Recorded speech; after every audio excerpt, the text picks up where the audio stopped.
c'est un peu, mais notre agriculture, depuis la Deuxième Guerre mondiale, elle a vécu, j'allais dire, sous la dépendance de deux choses. Un, la sélection de semences dites améliorées qui ont été sélectionnées surtout pour leur haut rendement à l'hectare. Et en sélection animale, c'est un petit peu la même chose.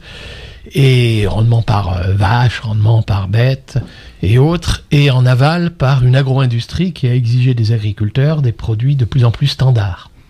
Et les agriculteurs ont perdu beaucoup en liberté, c'est-à-dire ils ont été un peu contraints d'utiliser les semences inscrites au catalogue et le matériel génétique qu'on leur a mis à disposition, et contraints aussi de répondre au cahier des charges de l'agro-industrie, qui elle veut des produits standards, elle produit à grande échelle. Quand vous faites une agro-industrie, vous avez besoin d'une matière homogène, apte à un processus industriel.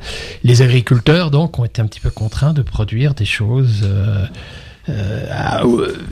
toujours, alors évidemment, dans la compétitivité sur le marché, la contrainte quand même de rester rentable, de produire avec toujours moins de travail, effectivement, plus de machines, plus de produits chimiques, ça on en reparlera.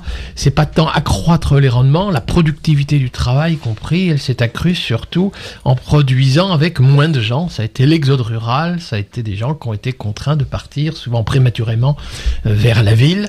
Et on a aujourd'hui donc une agriculture motomécanisée, c'est-à-dire des processus pour lesquels les agriculteurs, pour amortir leur matériel, ils ont été bien obligés de spécialiser leur système de production vers ce pourquoi ils avaient acheté le matériel. Et donc une agriculture motomécanisée, chimisée, de plus en plus spécialisée. Et c'est un peu ces trois caractéristiques-là qui sont à l'origine des méfaits environnementaux et parfois même sur la qualité des aliments qui sont dénoncés aujourd'hui.